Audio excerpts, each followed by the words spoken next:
Una de las primeras historias que nos cuentan en las clases de niños era la del arca de Noé, el diluvio y todos sus accesorios. Pero a medida que estudiamos, descubrimos que hay más información que aprender, más asuntos que entender de los planes de Dios a través de un evento tan catastrófico como lo es el diluvio. Tenemos aquí la razón por la cual Dios decidió hacer un diluvio. En la introducción nos dice que después del pecado de Caín, que resultó en la muerte de Abel, vino un hijo sustituto que se llamó Set. Caín siguió viviendo y Set fue la otra línea de descendientes de la primera pareja. De modo que diríamos que a partir de ahí la tierra se pobló de dos líneas de pensamiento y acción. Por un lado, los descendientes de Caín y por el otro lado, los descendientes de Set.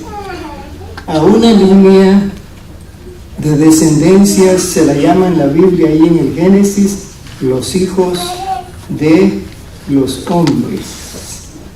¿Quiénes son asignados ahí o quiénes son llamados de esa manera? Los hijos de Caín. Los hijos de Caín. La otra línea se la llamó los hijos de Dios.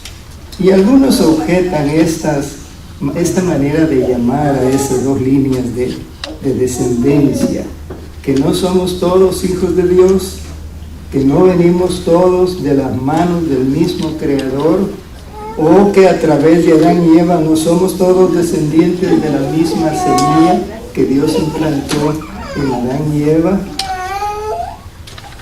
¿Qué fue lo que hizo la diferencia? ¿Por qué estos nombres se asignaron de esa manera? ¿Qué piensan ustedes? Buenos estudiosos de la palabra de Dios durante la semana, hermano Hugo. Porque Set siguió el ejemplo de Abel en los holocaustos que Dios pedía. Él fue fiel en esa línea. En cambio, los hijos de los hombres, pues ya sabemos que no. Y de hecho, quería hacer una pequeña aclaración. Lo que usted dijo anteriormente, hay muchas religiones que enseñan que los hijos de los hombres son ángeles. Los ángeles supuestamente caídos. Hay muchas religiones que yo me he enfrentado con ellos. Y los he mandado a las escrituras, pero como que cierran los oídos y no quieren ver realmente. Sí. Pero tienen tienen esa confusión, ¿no? Entonces hoy, para que algunos que no sabían bien claramente eso, usted lo ha dicho también. He oído a algunos decir que ángeles no caídos vinieron del cielo y tuvieron relaciones, sí, así llanamente, sí, con las hijas de Adán y Eva. En realidad esto es un intento de desvirtuar la verdad bíblica, pero la palabra de Dios no enseña eso. Recordemos que Caín muy pronto se descaminó y lo primero que hizo fue, al rebelarse con Dios o de Dios, fue matar a su hermano por envidia de que el sacrificio de Abel había sido aceptado delante de Dios y lo que él presentó no. Bueno, ¿a qué punto había llegado la maldad en ese tiempo? ¿Cómo estaba la gente? ¿Cómo actuaba? ¿Cómo vivían?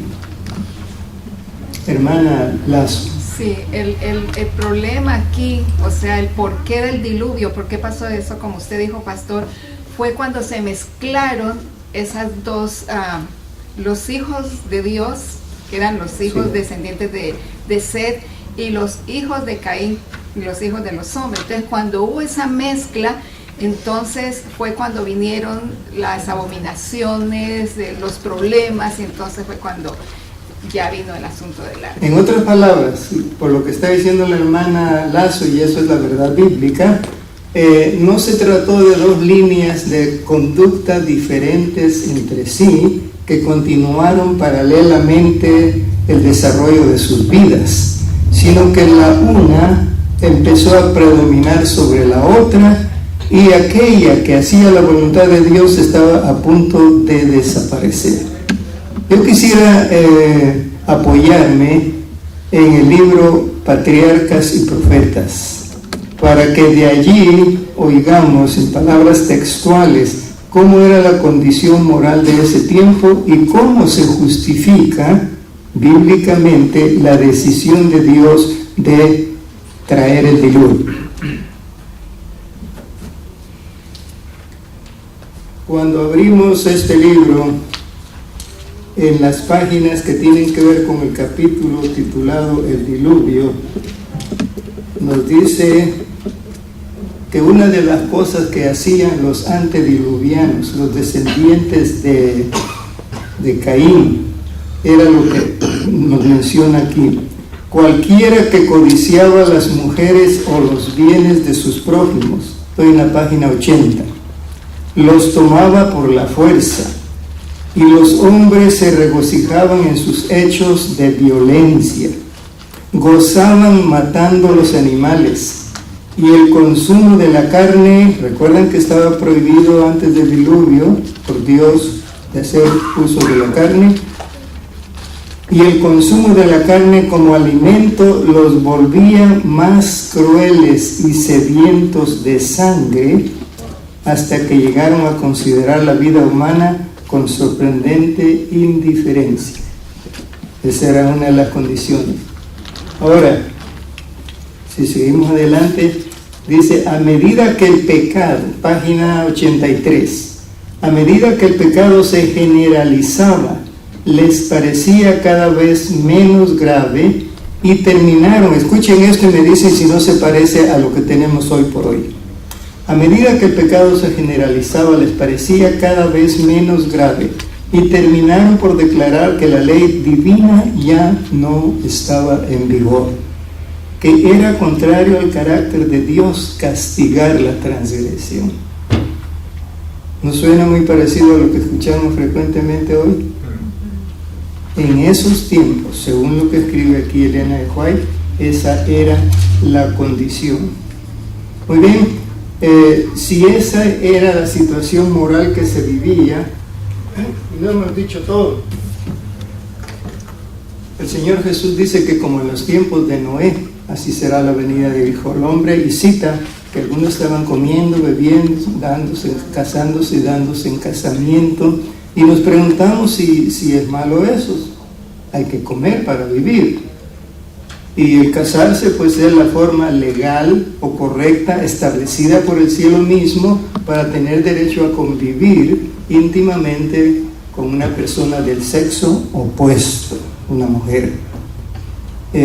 Entonces, ¿qué era lo que había de malo en todo eso que hizo que el Señor, dicen las versiones más conocidas, aunque la interpretación de ese término requiere cuidado, hizo que Dios se arrepintiera de haber creado al hombre? ¿Qué había? Hermana Lazo. La idea de que Dios se arrepintió, a veces la interpretamos con la misma idea de que dice de que tenemos que temer a Dios, hay que tenerle temor, y también se pone con la idea cuando dice en la palabra de Dios que Jesús dice: mía es la venganza. Esas son tres palabras que si nosotros nos enfocamos en ellas, vamos a pensar en un Dios terrible, enojón, lleno de pero esos sentimientos de Dios se refería de que Él había creado esa humanidad con tanto amor a su perfección, y ahora mira lo que están haciendo. Entonces Él se entristeció en su corazón, porque también Él tiene sentimientos. Entristeció en su corazón el haber hecho eso, porque mira lo que están haciendo ahora. Muy bien. ¿A dónde encontramos eso de que Dios se arrepintió? ¿Cuál es el versículo? 6, 4, no, 6, 4. 4, 6, 6, por ahí. Muy bien. 6, 6, 4 y 6, ¿qué? 6, 4, 6, 6, por ahí, como dice el pastor de Gracia. Bueno, yo voy a leer del 4 al 6, pero lo voy a leer de un comentario de la Biblia. esta no es la Biblia. Se vende, es preparado por un pastor adventista, pero se vende como un comentario, no como una Biblia. Y algunas declaraciones que no nos parecen muy claras en la Biblia, las encontramos más claras aquí, porque él, el autor de este comentario, se basó en el comentario bíblico adventista, aprobado oficialmente por nuestra organización en cuanto a esas declaraciones difíciles. Dice en Génesis 6, los versículos 4 al 6, en aquella época las personas eran gigantes.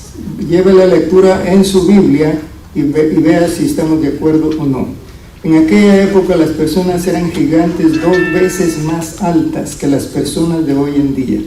Incluso después, cuando nacían los hijos de los matrimonios mixtos, de fieles e infieles, resultaban ser hombres poderosos, conocidos por su fortaleza y sus logros. Dios vio que la perversidad crecía entre la gente. Cada día sus intenciones, ahí en la versión de ustedes dice su pensamiento era de continuo, solamente el mal. Aquí dice cada día sus intenciones y deseos se inclinaban por el pecado. Le dolía el corazón, como dice ahí con ustedes, se arrepintió, ¿no es cierto? Aquí dice, le dolía el corazón por el estado de su creación. Había hecho al hombre a su propia imagen y ahora éste se había vuelto aún más malvado. Pastor de Gracia. Aquí en la lección hay un comentario un poquito más quizás difícil de entender, pero pienso que nos ayuda. En la parte del maestro. Pastor, voy a suplicar a todos los que participan después de ahora, cuando participen mejor se quiten la máscara, porque parece que el micrófono que acerca el hermano Lazo es para grabación nada más, pero no aumenta el volumen para aquí, para la nave principal. Voy a leer el párrafo completo, quizás si lo leo completo lo interpretamos mejor. Es el párrafo que dice el Dios de amor. Ajá. Dice, en esta intervención divina, el lenguaje evoca la creación. Dios lamenta haber creado al hombre. Lamenta, oigan el término. El arrepentimiento divino se relaciona con la tristeza divina. Tristeza. Dios se entristece en su corazón. El verbo atzar, dolió, es lo opuesto a gozo y se refiere al dolor mental. La emoción de Dios tiene que ver con el amor por la humanidad. Claramente el verbo hebreo, naham, traducido como arrepentirse, contiene el matiz positivo de gracia y amor. Por lo tanto, la traducción arrepentirse, para la palabra hebrea, naham, no implica completamente los sentimientos de Dios. El arrepentimiento divino no significa que Dios haya cambiado de opinión. Antes bien, contiene elementos de gracia y consuelo. Por lo tanto, la palabra naham aparece a veces en paralelo con la palabra shub, que es arrepentirse. Muy bien, no es el arrepentirse en los términos que lo usamos nosotros, es el que le dolió en su corazón. No es que haya dicho, oh, me equivoqué cuando hice el planeta Tierra y puse al hombre sobre él. No es en ningún sentido eso. Es que le está doliendo en su corazón, es que él no quiere que la raza humana se pierda. Y aquí ahora está en la encrucijada. Si deja que las cosas continúen así, el mal va a sobreponerse de tal forma que hará desaparecer esa línea que viene de Set. Así que él toma una decisión, él dice, tengo que detener esto. ¿Y cuál es la manera de detenerlo? Destruir a través del diluvio. Pero lo hace para salvar a aquellos pocos justos que él todavía ve en la humanidad de ese tiempo. Pastor Utz y luego el hermano Cepeda. El pecado es altamente destructivo y también degenerativo. O sea, cuando Dios decidió destruir este mundo, era porque ya no había nada que se podía hacer por esa generación tan depravada, que la única forma para poder solucionarlo era hacer una cirugía. Y podríamos compararlo, por ejemplo... Perdón, el pastor dijo una cirugía. Ya ustedes saben para qué sirve la cirugía, ¿verdad? Muy Por bien. ejemplo, nosotros creo que nadie está enojado con los cirujanos. Ajá. Gracias a Dios que tenemos cirujanos. Gracias a Dios que hay Pero ¿qué anestesia. hacen los cirujanos? Amputan a veces miembros o quitan órganos, y podríamos también clasificarlos como personas depravadas y malas. No, lo hacen para salvarnos la vida. Y Dios, para preservar la especie humana y animal, evidentemente también tuvo que usar esa, permítame esa palabra otra vez, cirugía, ¿no? Tuvo que hacer lo mismo con Sodoma y Gomorra, ¿no? Sí. Y lo mismo va a ser hoy, porque hoy por hoy nosotros estamos viendo una depravación cirugía. igual, y quién sabe si no peor. Si estamos un poquito al tanto con lo que está ocurriendo en Ucrania, ¿no? La masacre que se está haciendo allí, sin ninguna Justificación. causa justificada, es cruel.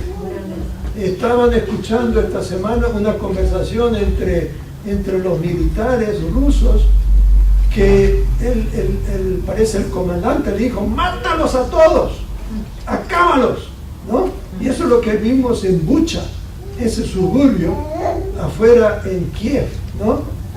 Donde masacraron a esa gente. Gente inocente, diríamos. Si hubieran sido soldados, bueno, podría haber un justificativo. O sea, el ser humano se vuelve cruel, se vuelve sin conciencia de nada. Entonces lo único es un acto de misericordia de Dios. Tiene que hacer justicia. Puedo resumir lo que usted dice diciendo que el diluvio es un acto de misericordia de parte de Dios para salvar a esa pequeña porción de seres que todavía están haciendo su voluntad. Exactamente. Y garantizar el futuro de la nueva generación que Dios quiere establecer a través del suceso del diluvio. Gracias, Pastor Ups. Hermano Cepeda. Sí. A veces las cosas no tienen sentido ni tienen lógica, pero nosotros en realidad tenemos que entender la razón y los motivos que estamos viviendo sobre este asunto del diluvio. El Señor Jesucristo sabía desde que Él empezó a crear este mundo, y de cuando se reveló el pecado sobre en el cielo de arriba, Dios sabía que la humanidad en sí toda iba a continuar haciendo el mal. Aún cuando Jesús vino a la cruz, Jesucristo hizo una oración muy grande al Padre: perdónalo, Señor, porque no saben lo que están haciendo. Fíjate bien, el mundo ya sabía de que Cristo había venido a morir por nosotros, a salvar la humanidad, y continuó. Desde la cruz comienza de nuevo el mundo a seguir pecando. Así es que esto viene ya del pecado de nosotros mismos. El pueblo antediluviano, ellos en sí estaban viviendo y comiendo, como usted acaba de decir, bebiendo como nosotros también lo estamos haciendo. Comemos día y día y no entendemos. Va a venir el diluvio, ya no va a ser con diluvio, porque el Señor dijo que no más, y ahí va a ser diferente. Pero nos confiamos, ¿cierto? Nos confiamos bastante. Pero vemos la diferencia del pueblo de antediluviano. Ellos en su mente nunca pensó que Dios les iba en verdad. ¿Cómo es posible que el Señor va a tener este castigo sobre nosotros, sabiendo que nosotros tenemos familia, tenemos niños? ¿Cómo que Dios nos va a castigar de esta forma y nos va a mandar agua si somos sus hijos, somos creados? No tiene lógica. Podría decir la gente: ¿por qué? No está loco. ¿Cómo lo va a mandar estas aguas a matar a los niños si Él son criaturas de Él? Podemos pensar nosotros así en esta mañana también. No tiene sentido, ¿va? Pero Dios advierte al mundo porque Dios Dios sabía en sí que todos nosotros íbamos a continuar pecando, y por eso nos da la oportunidad el Señor. Por esto es personal. Si usted ve la Biblia, todo el Señor lo ha dejado como un libre albedrío, así. El que quiere, por eso dice la Biblia claro, el que quiere ser mi discípulo, yo ahí lo pongo claro, niéguese a sí mismo, tome su cruz, Jesús lo dijo, y sígame. Muy bien. Gracias, hermano. Déjenme decir algo. El hermano Cepeda, antes de darle al hermano Hugo y luego al pastor de Gracia otra vez. El hermano Cepeda dijo, el Señor conocía todas estas respuestas del ser humano a lo largo de toda la historia del plan de salvación. Él estaba preparado para todo esto. Y en todos los casos en que él ha actuado, aunque en forma demasiado drástica según el pensamiento humano, que no es el mismo de Dios, las cosas van a ser como Dios ha establecido. De modo que ya dijimos que el diluvio no es un acto de crueldad de parte de Dios. El diluvio es un acto de misericordia en el cual se manifiesta la esencia de Dios, que es amor. Dios es amor y quiere garantizar la existencia de los seres vivos en este planeta Tierra, y necesita entonces volver otra vez casi al mismo punto del origen en Adán y Eva. Comenzó poblando el planeta con solo una pareja y ahora se propone poblarlo con 3 parejas. ¿Estamos de acuerdo que son 3 o ustedes quieren decir que son 4? Son 3 porque yo pienso que que Noé y la señora, algunos ya le pusieron nombre a la señora, yo no sé, no me acuerdo cuál es el nombre. Allá en el arca de Noé, por donde está una réplica, ahí le tienen nombre a la esposa de Noé. Ellos 2 ya estaban viejitos. La Biblia ya no dice que tuvieron hijos después de eso. Pero entonces Dios parte ahora, después del diluvio, a través de 3 parejas jóvenes, que ya tenían cerca de 100 años cada pareja. Hermano Hugo y luego el pastor de Gracia. La Biblia dice que mi pueblo pereció por falta de conocimiento, pero realmente no se refiere a que no sabían, porque Noé dice que predicó 120 años. Entonces ya sabían que no quisieron obtener ese conocimiento porque estaban de continuo al mal, ellos querían continuar haciendo el mal. Ahora si nos llevamos a la actualidad, como la maldad está en aumento, ¿no? Y dice la sierva del Señor que aún que cuando se retire el Espíritu Santo, entonces vamos a ver realmente hasta dónde es el enemigo y hasta dónde es capaz el ser humano. Así de que vienen cosas terribles, y Dios, como usted dice, en su misericordia, lo que quiere es proteger a sus hijos y proteger a todo aquel que le quiera aceptar como su Salvador. Bendito sea el nombre de Dios. Gracias, hermano Hugo. Pastor de Gracia. Cuando Jesús mencionó a Noé en el capítulo 24 de Mateo, hizo un paralelismo extraordinario, y es que las condiciones del mundo antediluviano y las condiciones del mundo actual son paralelas. Muy similares.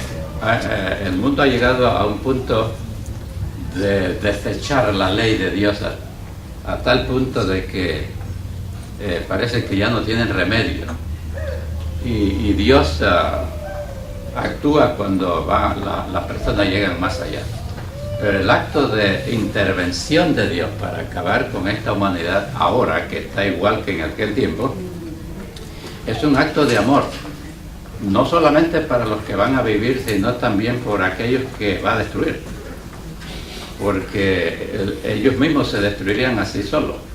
Así que Dios, en su amor y misericordia, hacia los que van a vivir y también hacia los perdidos que no tienen remedio. Han rechazado a Dios, no hay más nada que Dios pueda hacer con ellos, y en su inmensa misericordia Él ha decidido que necesita ponerlos a descansar para siempre. Sí. Gracias, pastor. Busquen ahí en su Biblia Génesis 6:3. Ustedes lo siguen con su vista. Yo lo leo aquí de este comentario de la Biblia. Génesis 6:3. Dios vio esto y dijo: Cada vez hay más personas en mi pueblo que se están volviendo contra mí. El cuerpo humano se ha convertido en su Dios. Mi Espíritu Santo no obrará en ellos indefinidamente. Les daré 120 años para cambiar sus caminos. ¿Cómo le llamarían ustedes a ese periodo de 120 años? Periodo de gracia. La gracia, el tiempo. Bueno, no te voy a matar de hoy a mañana. A Ezequiel le dijo, arregla tu casa porque vas a morir. Y el pobre se asustó y se volvió a la pared de su dormitorio a llorar como un niño.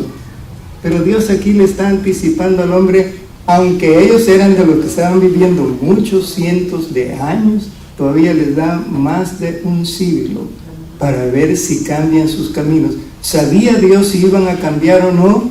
Sí. Lo sabía. Pero Él se cuida las espaldas. Es que el ser humano es tan ingrato, tan injusto, que es capaz de decir, Dios no nos dio oportunidad. Él ya sabía quiénes iban a responder y quiénes no iban a responder. ¿Y cuántos respondieron? 8. 8 seres humanos. Yo le llamo a la campaña de construcción del arca de Noé, le llamo campaña evangelística de Noé. Y digo que es una campaña que duró 120 años. Y en esa campaña de 120 años hubo ¿cuántas almas ganadas? 8. 8. Qué evangelista más pobre este, ¿no? 7 porque Noé era el evangelista. Él era el que predicaba, el que anunciaba. Algunos en forma figurada dicen que cada martillazo que él y sus hijos daban en la construcción del arca era un mensaje de advertencia al mundo. ¿Y qué conseguía él con eso? Burla. Loco. Está loco. Así que, hermanos, ante esto, ¿qué podemos decir? ¿Se justificaba la acción de Dios de enviar un diluvio? Claro que sí. Dios es soberano. Nadie puede atreverse a culpar a Dios por lo que Él hace, porque lo que Él hace lo hace siempre basado en su amor y en su misericordia. Aun cuando se interprete a la manera que lo presentó el pastor Utz. ¿Y saben ustedes por qué él lo presentó de esa manera? Él no solo es pastor, él es enfermero graduado. Y por eso lo enfocó desde ese punto de vista, ¿verdad, pastor? Ese es uno de los terrenos en los cuales él ha desarrollado su ministerio, en la causa adventista también. Así que Dios tiene derecho de tomar esas acciones, pero no las toma en forma abrupta, tampoco las aplica en forma, así como diríamos, en forma impositiva, cruel, sin ningún gesto de misericordia o de piedad o compasión para el ser humano que va a salir afectado por ese plan. Dios siempre antepone su amor por esas almas que Él quiere alcanzar, aun cuando sabe que después de esos 120 años los resultados van a ser los mismos. Él ya miró con anticipación y por lo tanto no solamente dijo voy a hacer un diluvio, sino que el mismo instrumento humano, Noé, el gran evangelista de esa campaña de 120 años, recibe las instrucciones de cómo preparar el artefacto, el instrumento, el buque. A los niños se les enseña hasta en la tarea diciendo, ¿saben ustedes cuál fue el primer transatlántico que se construyó? El primer gran barco para salvar. Y les relatan entonces la historia de Noé. Dios le dio a Noé las dimensiones exactas del arca, dice una nota aquí, y explícitas instrucciones acerca de todos los detalles de su construcción. La sabiduría humana no podría haber ideado una estructura de tanta solidez y durabilidad. Dios fue el diseñador y Noé el maestro constructor. ¿Saben una cosa, hermanos? Dice que Elena de White en el libro Patriarcas y Profetas, que si Dios no hubiera enviado un ángel para cuidar el arca durante el diluvio, de acuerdo, por causa de la violencia con la que se desarrolló el diluvio, el arca podía haber sido destruida. Cuando nos toque esa parte vamos a ampliar un poquito más. Así que aquí hay un detalle que debemos resaltar. Hasta entonces no había habido lluvia, pero Noé aceptó el relato y el plan de Dios de construir el arca con las medidas que él diseñó. Lo aceptó a pie juntillas, sin discutir con Dios. Noé pudo haber dicho: Señor, tú me estás mandando a hacer un arca, ¿para qué? ¿Dónde va a flotar? ¿Dónde va a navegar? Noé escuchó y obedeció. Pastores. Hay dos elementos bien importantes aquí. Una es que había que tener fe, que iba a llover y que iba a haber esa destrucción masiva. Había que querer. Y otra es obedecer. O sea, siempre la fe lleva la obediencia verdadera tiene que ir acompañada de obediencia. Lo mismo sucedió milenios después, cuando Dios mandó a Moisés a construir el arca. Ya se usa el mismo término, arca, ¿no? Arca, sí. Era también un medio de salvación. Y él recibió también las medidas exactas y cómo hacerlo. ¿Y qué hizo Moisés? Obedeció. También nosotros hoy, Dios nos da claras indicaciones en el tiempo en que vivimos. Tenemos que tener fe también, pero también esa fe debe ir acompañada de obediencia. Porque si decimos que tenemos fe y no obedecemos, como dice ahí en 1 de Juan capítulo 2, versículos 3 y 4, entonces no es fe lo que tenemos, es una simple presunción. Y además de eso, esa fe no sirve de nada, porque tiene que ir acompañada de obediencia. Sí. Muy bien, digamos entonces, derivando de lo que dijo el pastor Utz, que si tenemos fe, vamos a aceptar la orden divina, aunque no entendamos todo. En el caso de Noé, él pudo haber rebatido la orden divina diciendo que si no ha llovido nunca, ¿de dónde vas a sacar tanta agua para que cubra todo el planeta?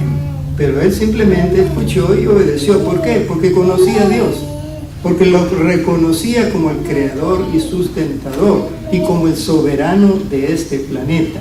Ahora, Dios no solamente dijo cómo debía haberse hecho este barco, sino que también dijo cómo debían ser las provisiones que había que almacenar para la larga duración, no solamente del periodo de lluvia, que fueron 40 días y 40 noches, sino de los 5 meses posteriores en los que la tierra permaneció cubierta 7 metros por encima de la cima más alta de ese tiempo en todo el planeta Tierra. Dios le dijo que debía llevar semillas, Dios le dijo que debía llevar alimentos. Las semillas servirían para repoblar de vegetación otra vez el planeta, porque la vegetación sería destruida completamente. Y también los alimentos que deberían servir para él durante su encierro en el arca, para los animales durante el encierro en el arca y para el tiempo que tenían que vivir antes que se pudiera conseguir la primera cosecha. Y por supuesto ahí viene otro elemento en cuanto a alimentos que cambió después del diluvio, lo vamos a mencionar en su momento. Ahora, ¿cómo es el suceso del diluvio? Hermana. Una vez Noé dentro del arca, ese arca reflejaba el arca de salvación. Sí. Una vez dentro ahí, Noé estaba con todos los animales, donde no olían bien. Había condiciones sanitarias como las que tenemos. Si vamos a un zoológico, pues desde que entramos de una vez se siente el mal olor. Dios permitió de esta forma que Noé pasara por esto, por quería, era porque necesitaba salvar a aquellos que lo habían aceptado por fe y obediencia. Si notamos ese arca en nuestros tiempos, Eso o fue el arca de Noé, se construyó y pasó y lo demás y toda la historia que nosotros conocemos. Pero esa arca en este momento es este lugar, es nuestra arca de salvación. Por eso a veces hay mal olores, hay muchas cosas que se presentan dentro de esta arca. Sin embargo, este es el arca de salvación. Y aunque no queramos, pero Aunque huela mal. aunque huela mal, pero esto es lo que Dios nos ha proveído a nosotros para, por medio de tener una salvación segura, Sí. por fe y obediencia. Gracias. No vamos a decir que era el arca la salvación.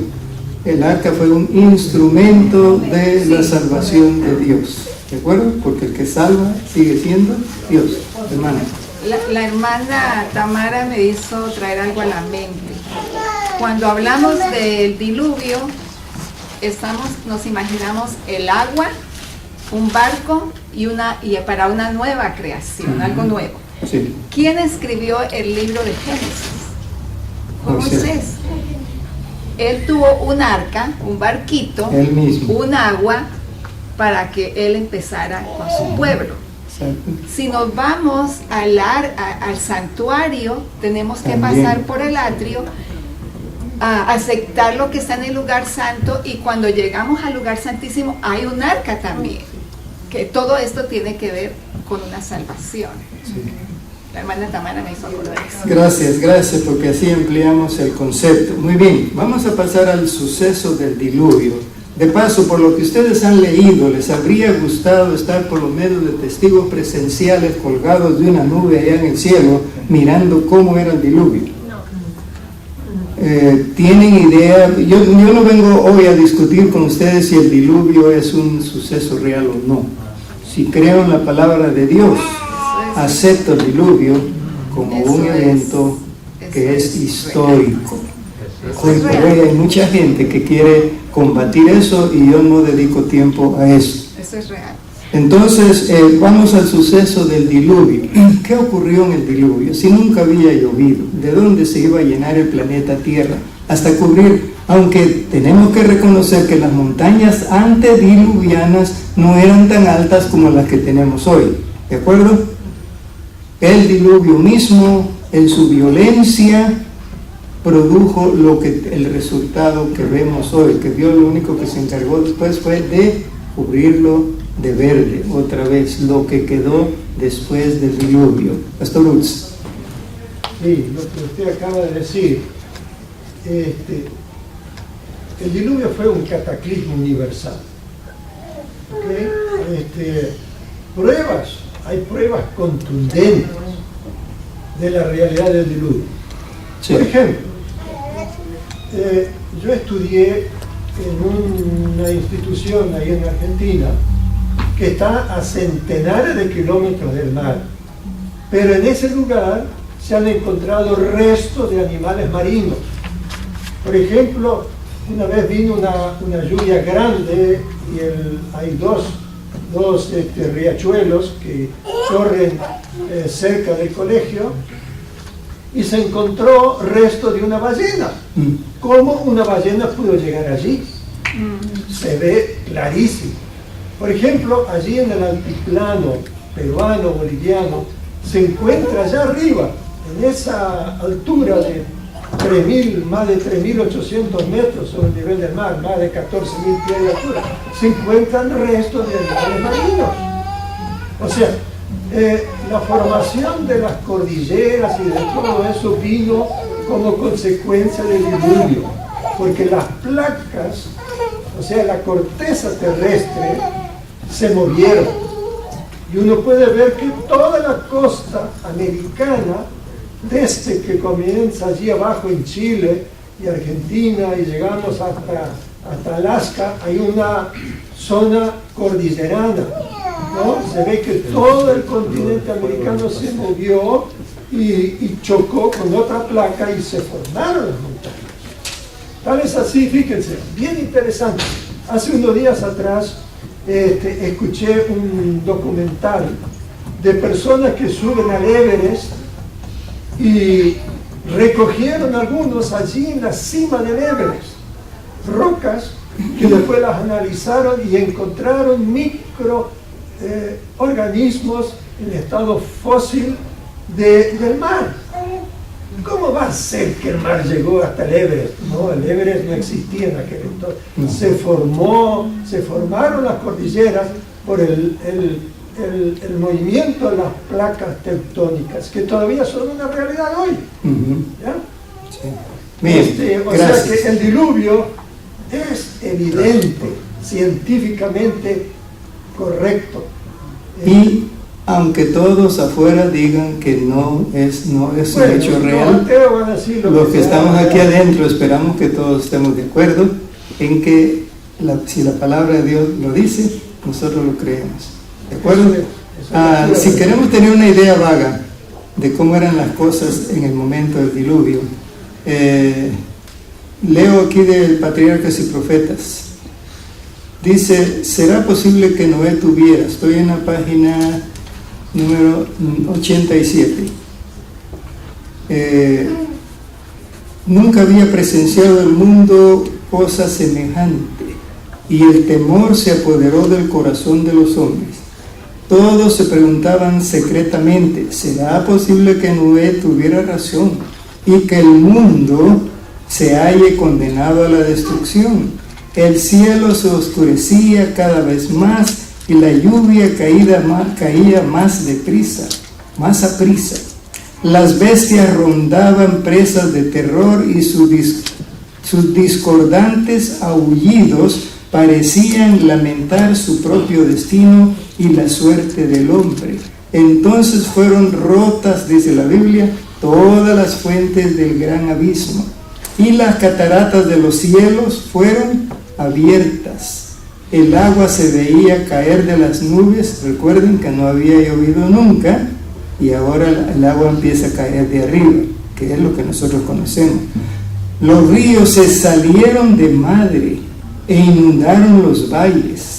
Torrentes de agua brotaban de la tierra con fuerza indescriptible, arrojando al aire a centenares de pies macizas rocas que al caer se sepultaban profundamente en el suelo.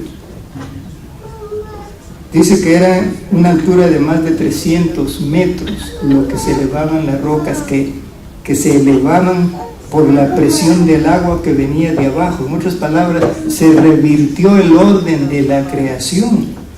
Las aguas de arriba y las aguas de abajo estaban juntas cuando el Señor hizo la separación en la semana de la creación. Ahora vuelve otra vez a ocurrir lo mismo.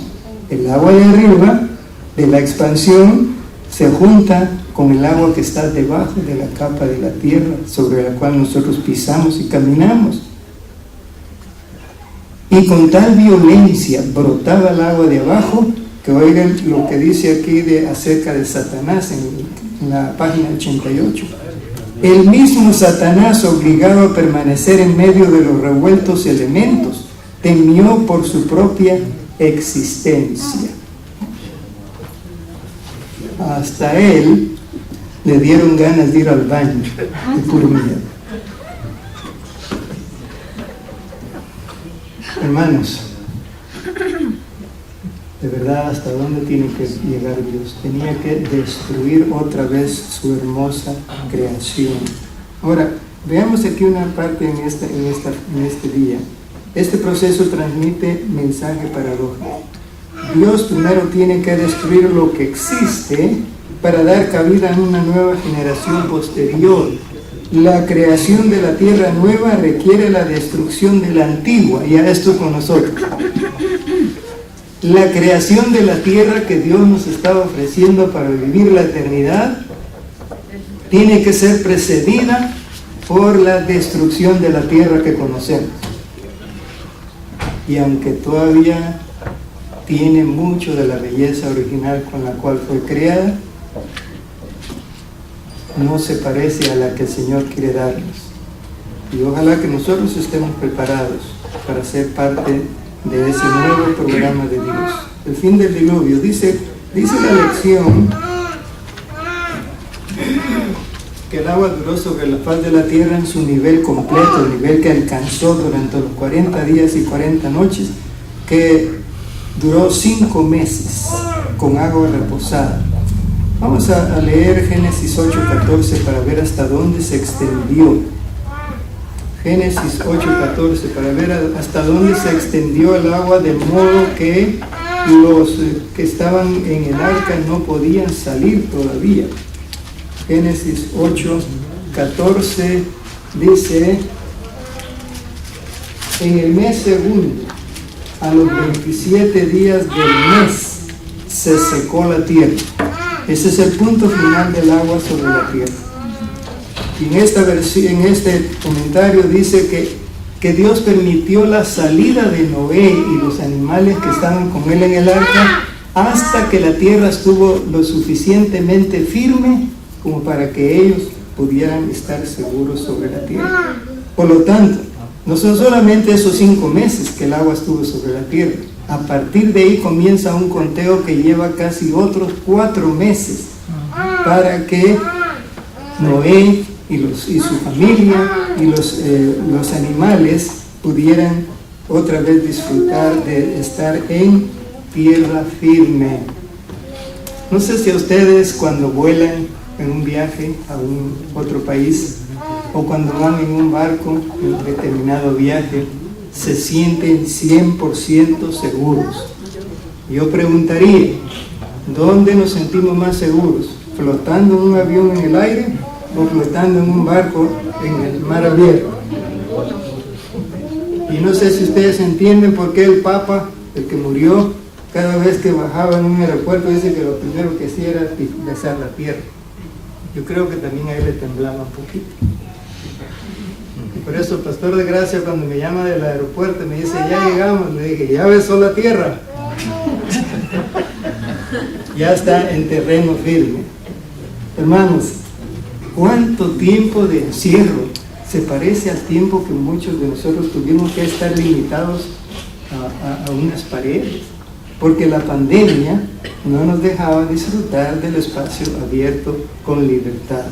Pero el diluvio duró en sus efectos casi un año. La declaración ahí dice que se acordó Dios de Noé. Esto también despierta discusiones. ¿Será que Dios se había olvidado de tanto que tiene que hacer en todo el universo? No. Nunca se olvidó. Él fue que lo sostuvo en el arca con vida. Se acordó. Él es omnisapiente. A él no se le olvida nada. Y entonces él fue el que se siguió desarrollando su programa hasta que Noé y sus hijos y todos los animales que con él entraron al arca pudieron salir. ¿Y qué fue lo primero que hizo Noé una vez que salió del arca? ¿Qué fue lo primero que hizo? Hizo un altar. Un altar. Hermanos, ¿creen ustedes que estaba agradecido Noé de haber querido dejar el arca y otra vez pisar la tierra y mirar el cielo despejado? De paso, se me olvidó decirle que si alguno de ustedes todavía alberga alguna duda en su mente en cuanto a la realidad del diluvio como un hecho histórico, yo le invito a que haga un viajecito ahí al estado de Arizona y vaya de Phoenix hacia el norte por lo menos 1 hora y 15 minutos y llegue a la orilla del Gran Cañón del Colorado. Flagstaff se llama el pueblo por donde se entra para ir a ver ese panorama. Es terrible la acción del agua en ese sector. Esa es la parte que Dios nos dejó a nosotros aquí. En muchos otros lugares del mundo hay secciones de precipicios enormes en los que ha sido necesario para construir carreteras, cavar túneles a lo largo de casi toda la cadena montañosa que va de un país a otro, como la de Italia a Suiza. Una serie de túneles que hay que pasar ahí si uno quiere viajar por tierra. Así que solamente un recuerdito. Muy bien, en el pacto que Dios estaba haciendo con Noé, en Génesis 8:20 nos dice que Noé construyó un altar y ofreció sacrificios de gratitud a Dios. estaba agradecido en lo más profundo de su corazón por conservarle la vida a él y a su familia. ¿Cómo habrá sido la experiencia de salir del arca y mirar ahora el panorama geográfico que está en sus 4 puntos cardinales? ¿Creen ustedes que era una experiencia fácil de digerir mentalmente? Es como cuando usted llega a su pueblo después de un terremoto y ve que todas las casas se han caído y ya no encuentra ni la calle donde estaba la casa donde vivían sus padres. Desolación, destrucción por todos lados. La vida tiene que comenzar de nuevo. Pero ahora Dios se propone comenzar la vida con un hombre justo, a través de un hombre justo.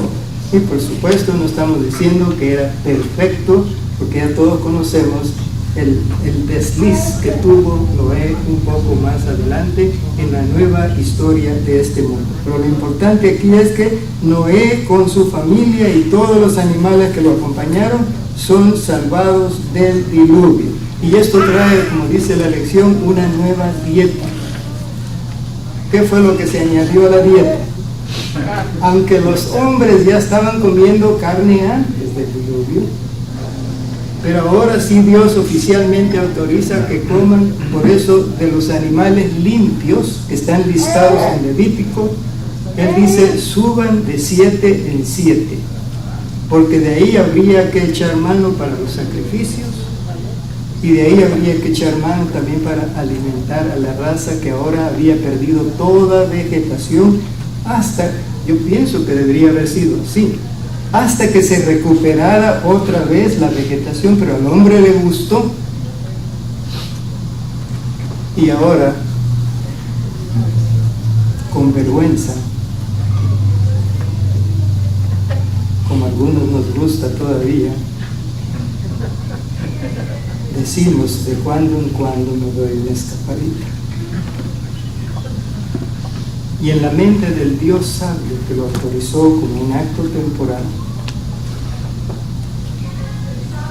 estaba que este elemento, al ser añadido como parte de la dieta humana, esto disminuiría la duración de la vida de los seres vivos. Y también estableció que si comían carne, no debían comerla con su sangre. Por eso es que algunos nos justificamos todavía diciendo, bueno, pero por lo menos no me la como con sangre. Aunque a otros les guste con ese poquito de líquido rosadito que sale de la carne cuando uno mete el diente. ¿Saben? Voy a compartir con ustedes algo que nos dieron en la clase de Principios de Salud en la carrera de Teología en Costa Rica. Y el maestro de turno nos dijo, ¿sabe usted por qué es sabroso el juguito rosadito que tiene la carne asada cuando usted le mete el cuchillo y eso estila y eso corre?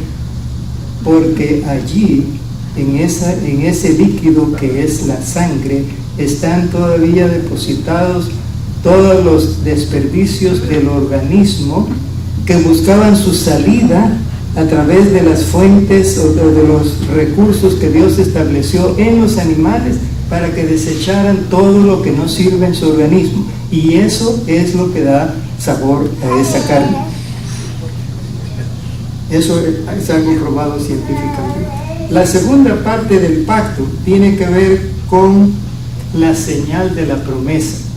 Nos quedan 35 segundos y esto lo vamos a decir sin mucho dolor. ¿Cuál era la señal? El arco iris. El arco iris. ¿Lo conocemos todos? Se muestra solamente en Cancún cuando llueve. En todos los lugares donde se anuncia la lluvia aparece el arco iris. Aparte de aquel cuento que nos contaban cuando niños, que ahí donde caía un extremo del arco iris, ahí usted tenía que ir con una pala y un pico y cavar un hoyo, porque ahí había una olla con monedas de oro, y si usted lograba llegar antes que los demás y abrir el hoyo, era suyo. Eso, la señal está indicando que Dios cumple su promesa. Él dice, nunca más voy a destruir este planeta por medio de agua. Amén. ¿Cumple Dios? Amén. Cumple. Amén. Claro que sí. No destruye por medio de agua, pero ¿cómo va a destruir otra vez? Esta vez por fuego. Yo no sé qué es mejor, porque el uno y el otro producen muerte. Solo que unos, los del diluvio, murieron con frescura, y lo que viene será morir con calor. ¿Qué elegimos nosotros? No podemos estar en aquel que no habíamos nacido, pero sí podemos evitar estar en este. ¿Por qué? Porque nuestra arca es Jehová. Amén. Y nuestro sacrificio es el Señor Jesucristo. Amén. Que Dios nos bendiga. Muchas gracias, pastor. Vamos a pedirle a los diáconos su tiempo para que recojan las ofrendas después de la sabática.